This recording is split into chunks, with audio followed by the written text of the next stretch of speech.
tim U17 Indonesia gol memantapkan keunggulan Indonesia.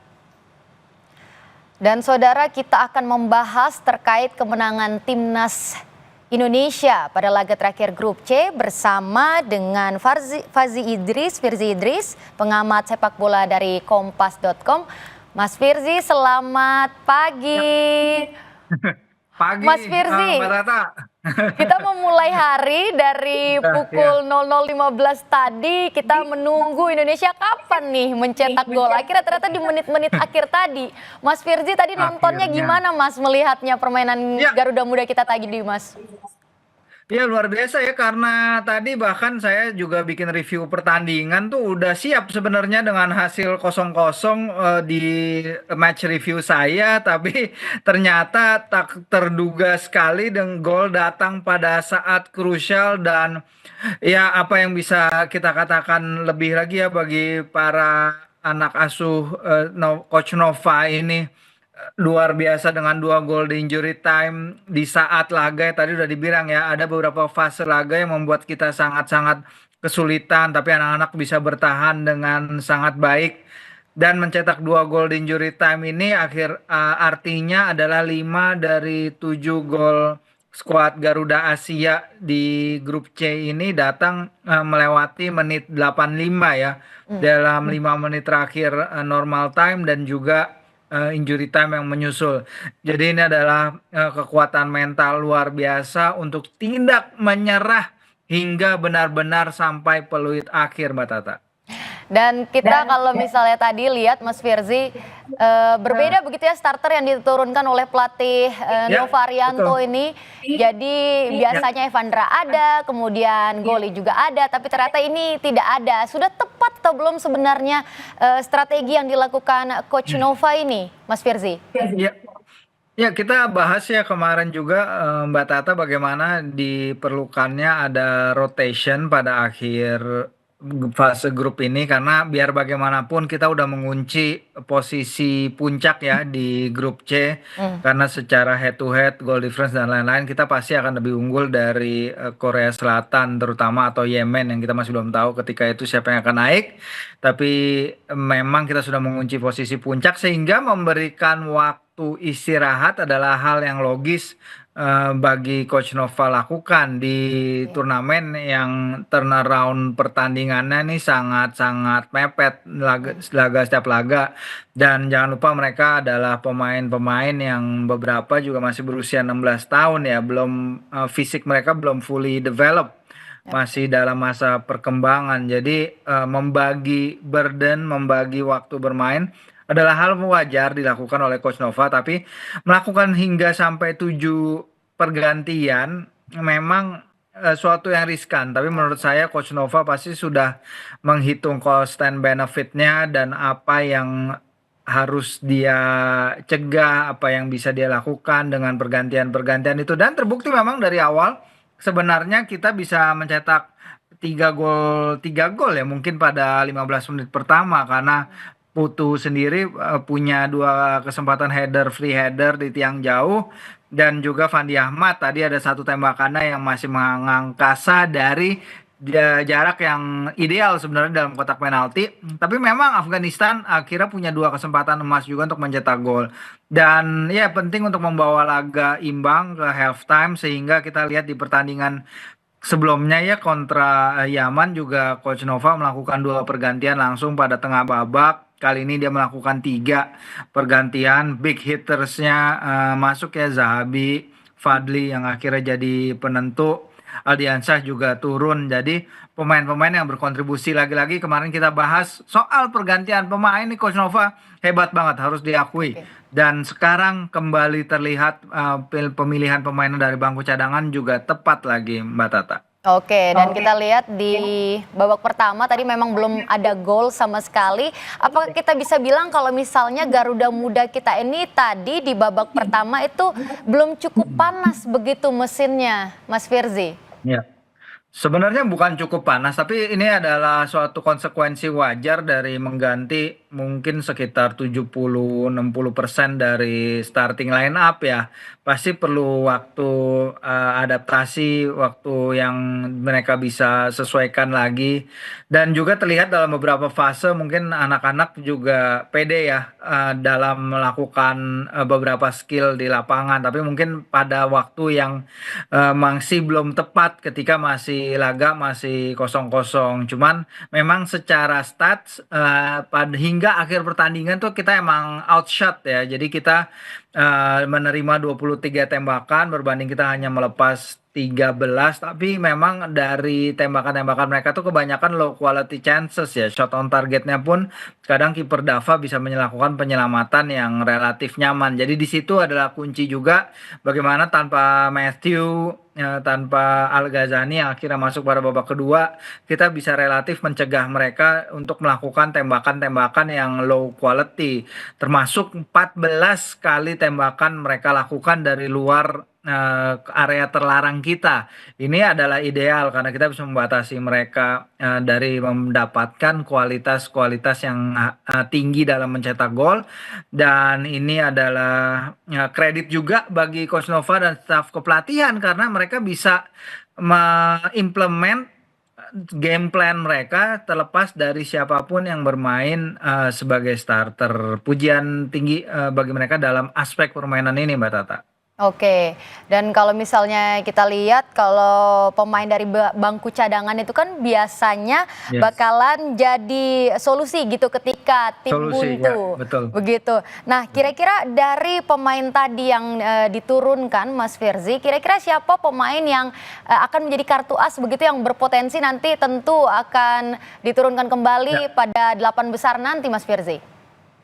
Iya, kita belum lihat si Aska juga ya, Fabio Aska yang bisa menjadi match breaker dengan lemparan-lemparan ke dalamnya. Dia tidak diturunkan pada hari ini, tapi kita lihat quality yang datang ketika Evandra dan Zahabi masuk itu tim ini terlihat naik mungkin 1-2 level. Bagaimana Evandra bisa punya mata untuk melihat passing, Zahabi punya penetrasi itu, dia punya flair, dia punya visi juga untuk melakukan hal-hal yang mungkin tidak terlihat seperti ya tidak terlihat mudah ya, tapi dia bisa punya kemampuan teknis juga untuk eksekusi hal-hal yang tidak mudah itu tadi. Tapi beberapa pemain juga luar biasa, Aldiansa pergerakannya dan pemain-pemain lain yang juga turun bisa memberikan perubahan. Dan ini adalah ya, kembali kita harus memuji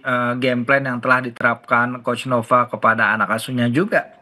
Oke, dan tentunya apa nih Mas, kalau misalnya kita ngomongin evaluasi dari yang tadi apa yang bisa dibenahi, tentu kita nanti akan belum tahu ya kita nanti akan melawan siapa selanjutnya karena kita masih menunggu dari grup D. Masih menunggu, benar. Betul, tapi apa evaluasi yang kira-kira bisa jadi catatan begitu teruntuk bagi Coach Nova nantinya?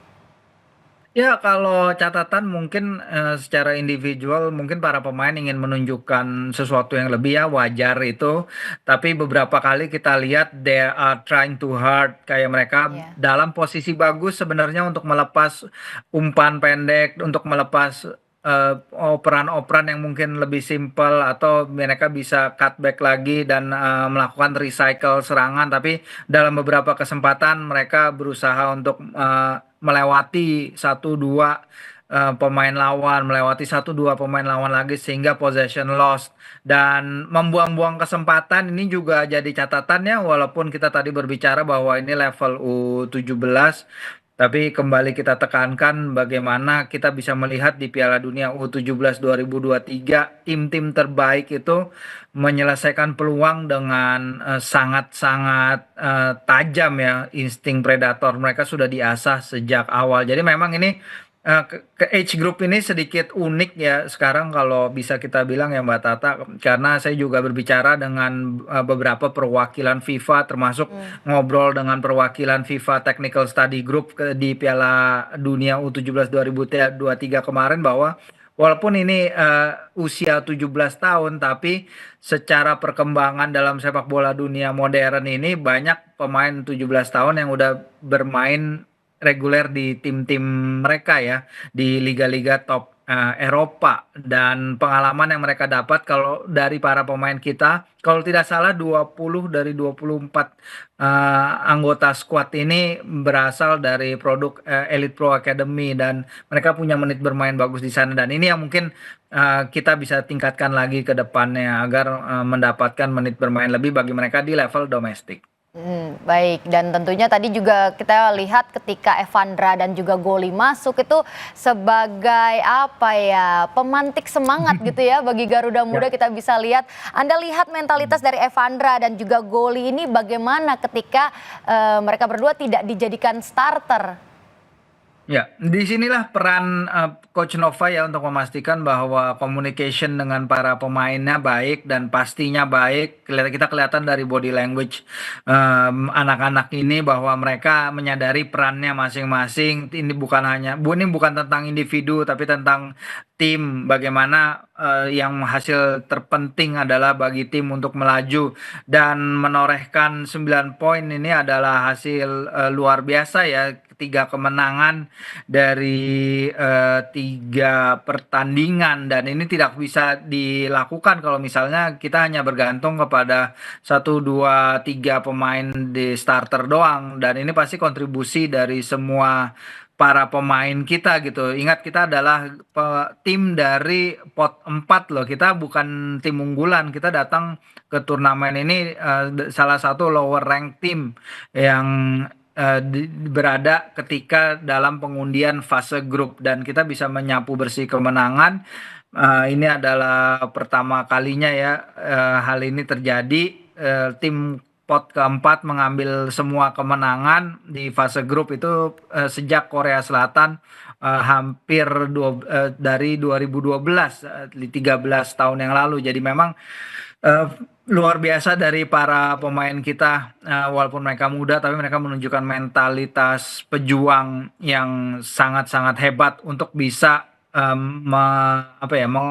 meng-unlock pertandingan hingga menit-menit akhir. Oke, kalau misalnya kita berbicara lagi nih Mas Firzi soal rotasi pemain, tentu tadi kita lihat dengan dirotasi ternyata kita masih belum bisa gitu untuk menjebol gawang lawan ketika di babak-babak awal. Kemudian kalau untuk pertandingan selanjutnya apakah rotasi juga perlu lagi dilakukan?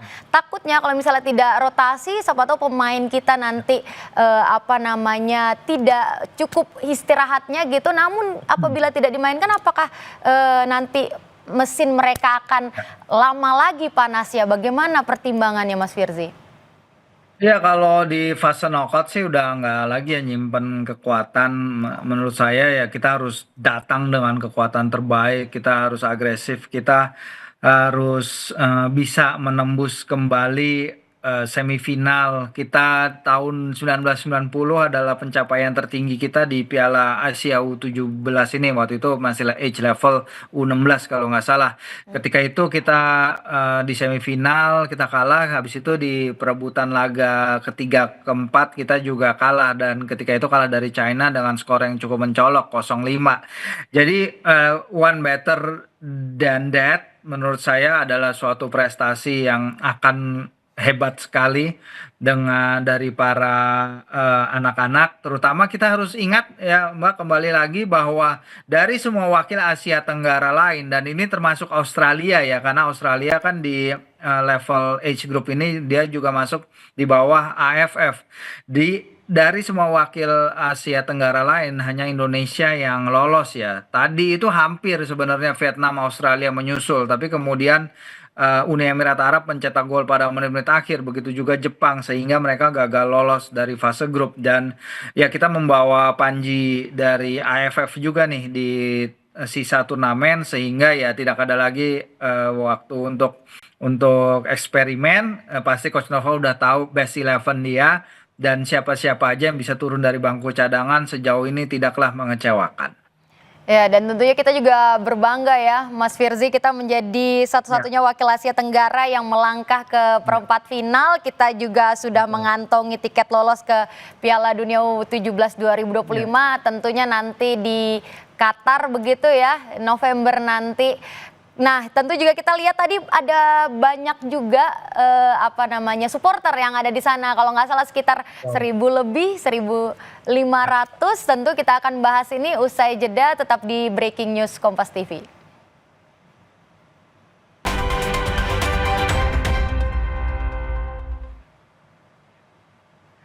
Saudara, masih bersama saya Tata Novasiliana di Breaking News Kompas TV. Saudara, Nova Arianto Sartono merupakan seorang pemain sepak bola yang kini menjadi pelatih dari timnas U17 yang melambungkan namanya di panggung Liga Indonesia. Akrab disebut Fafa, pria yang lahir di Semarang pada 4 November 1979 ini, pada 2019 Nova ditunjuk untuk bergabung dalam staf kepelatihan timnas Indonesia dan menjadi asisten pelatih Indra Syafri pada skuad Indonesia U23. Pelatih kelahiran Semarang ini kemudian dipercaya sebagai asisten pelatih Sinteyong di timnas Indonesia.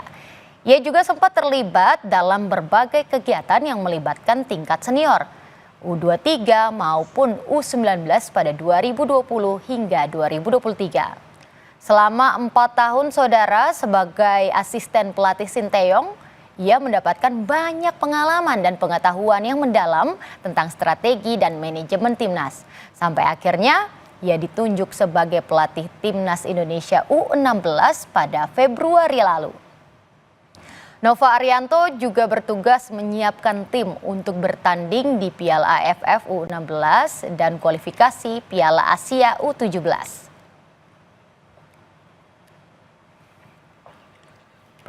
Dan saudara, kita akan masih lanjutkan perbincangan kita dengan Mas Firzi Idris, pengamat sepak bola dari Kompas.com. Mas Firzi, tadi kita sebelum jeda bahas tentang supporter Indonesia yang ada di sana. Ternyata lumayan banyak juga nih supporter yang datang langsung mendukung timnas U17, tim Garuda Muda kita. Waktu kemarin kita lawan Korea Selatan ternyata ada sekitar 1.000 supporter. Kemudian waktu kemarin sama Yaman ada 1.500. Sekarang juga sama Afghanistan kemungkinan diperkirakan sekitar 1.500.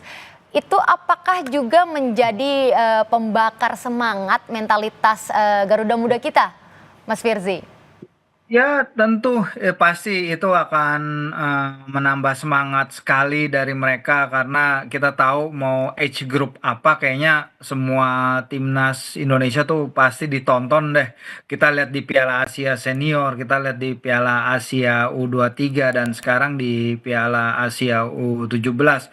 Dan ini luar biasa banget, nggak kebayang kalau nanti misalnya timnas senior kita amin-amin lolos ke Piala Dunia itu akan seperti apa jumlah kontingen penonton timnas yang akan datang gitu ke Amerika Serikat, Kanada dan Meksiko ya. Luar biasa banget karena saya pernah merasakan langsung atmosfer Piala Dunia dan luar biasa sekali, nggak kebayang kalau timnas kita sendiri yang lolos. Dan ini adalah bukti sekali lagi bahwa timnas usia muda pun bisa menghasilkan tontonan-tontonan yang menghibur ya bagi para penonton kita. Ini cara mereka bermain tampil Spartan, bermain bertahan luar biasa. Tadi kita lihat berapa kali blok juga dari para pemain bertahan kita yang akhirnya ini diselesaikan oleh suatu pergerakan-pergerakan nan indah, cantik sekali tadi finishing ini kita lagi lihat lagi. Luar biasa sekali Fadli dalam penyelesaiannya. Tenang sekali dia dan ya saya yakin kehadiran supporter pasti sangat membantu karena jumlah penonton di Piala Dunia U17 lagi kalau kita balik ke 2023 itu juga sangat tinggi ya dibandingkan dengan apa yang menjadi target awal di turnamen kita sebagai penyelenggara. Jadi memang Piala Dunia U17 nanti mereka akan main di Piala Dunia U17 ini pasti akan menghadirkan jumlah penonton yang juga nggak kalah banyak sih Mbak, saya yakin. Mas Firzi, sebelum kita lanjut untuk bahas tentang nanti kita bagaimana di perempat final, kalau kita lihat lagi tadi permainan Garuda Muda kita, itu kan kita secara segala-galanya kita tentu di atas dari Afghanistan, tapi ternyata walaupun demikian kita juga masih pakai pendekatan defensif begitu. Kira-kira apakah itu masih akan relevan nanti, apakah masih bisa diterapkan ketika nanti kita di perempat final, Mas Firzi?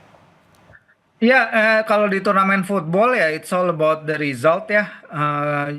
Anak-anak juga pasti tahu itu hasil adalah yang utama, bahwa kita juga melihat sebenarnya nggak terlalu jauh kita tertinggal kok kalau kita lihat jumlah operan total 412 Afghanistan, kita 430, passing akurasi kita 82%, Afghanistan 81%. Bahkan kita menorehkan passing akurasi lebih baik di opposition half-nya, di paruh pertahanan lawan ketimbang Afghanistan. Jadi at least di dalam satu sisi itu kita dalam beberapa sisi sebenarnya lebih bagus dari para pemain lawan, dan ini adalah bukti bagaimana Coach Nova setup timnya dengan sangat baik, kuat bertahan, tapi juga dalam fase-fase permainan yang lain mereka juga bisa menunjukkan muka yang sangat-sangat impresif sekali di hadapan lawan yang ya kita tahu sebenarnya Afghanistan kan udah kalah nih dua pertandingan pertama mereka ya, dan terutama sekali lawan Korea Selatan mereka dibantai kalah besar 0-6, tapi dalam beberapa fase laga ini mereka bisa memberikan perlawanan yang cukup membuat hati deg-degan juga nih, terutama ketika Dava tadi keluar gawang, terus penyerang lawan nomor 11 mereka melepas tembakan dari jarak jauh yang untung aja mendaratnya masih sedikit melebar dari gawang kita. Dan ini adalah bukti bahwa ya kita nggak boleh lagi membiarkan ada lubang-lubang seperti ini untuk di babak knockout, karena pasti persaingan akan lebih sulit nih ke depannya. Ya, dan pelatih Nova juga menekankan pada Garuda Muda untuk fokus game per game juga begitu ya, Mas ya? Ya, betul. Dan Ya, game per game benar, tapi kita juga harus mungkin menatap ke depan ya. Seandainya kita lolos dari babak perempat final, siapapun lawan kita ya. Karena seharusnya di atas kertas dengan penampilan seperti ini, kita nggak takut siapapun, kita bisa yakin melewati rintangan. Cuman kalau kita lolos, kita akan menghadapi pemenang antara Uzbekistan atau Uni Emirat Arab, dan Uzbekistan ini adalah tim yang kita tahu di kategori usia umur luar biasa kuat sekali mereka. Dan ya pemain mereka bahkan pemain yang waktu 2 tahun lalu kalau tidak salah masih dihadapi oleh para pemain timnas kita di Piala Asia U20, si Abdul Qadir Kusanov sekarang udah main bagi Manchester City. Jadi perkembangannya sangat pesat sekali di sepak bola usia umur Uzbekistan. Jadi ya ini what if aja seandainya kita lolos ke semifinal sih. Oke, baik Mas Firzi, terakhir gimana nih harapannya dan doa untuk Garuda Muda kita? Next kita akan melawan, tentunya belum tahu nih nanti siapa dari grup D, peluangnya akan seperti apa? Apa harapannya Mas Firzi? Ya, harapannya mereka bisa tetap bermain seperti sekarang ya, enjoy the game, they are enjoying the game. Kita lihat mereka ekspresikan diri dengan sangat baik di dalam lapangan. Kita lihat bagaimana mereka execute game plan yang sangat cakep sekali dari Coach Nova dan tim kepelatihan. Harapannya hal itu akan sama terulang, mereka bermain dengan disiplin terutama. Kan mereka di sini di turnamen ini selalu memimpin lebih dulu ya. Nah, kalau di babak knockout kan mungkin akan ada situasi di mana laga menjadi lebih susah dan mungkin bahkan mereka tertinggal lebih dulu. Ya jadi harapannya agar mereka tidak menyerah kalau keadaan menjadi lebih sulit bagi mereka di babak knockout, dan tetap menjaga disiplin, execute game plan dari sang pelatih sehingga ya kita bisa melaju sejauh mungkin dan memberikan yang terbaik di turnamen ini, dan tentunya sebagai persiapan menuju Piala Dunia U17 pada akhir tahun ini, Mbak. Baik, terima kasih Mas Firzi Idris. Kita udah banyak berbincang dari tadi. Dan mungkin juga nanti kalau misalnya Korea Utara kemungkinan jadi juara grup D ya Mas ya. Karena kan kalau misalnya kita lihat Oman sama Iran mungkin ada peluang jadi runner up gitu ya.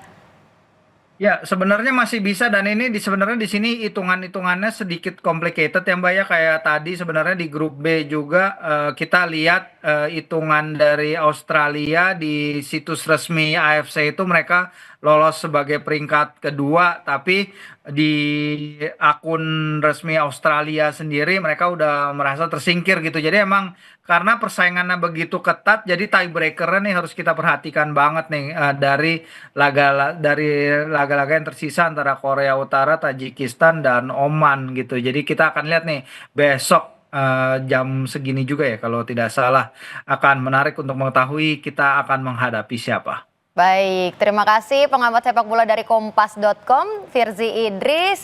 Terima kasih ya Ya, sudah sama. berbagi pandangan di breaking news kali ini. Terima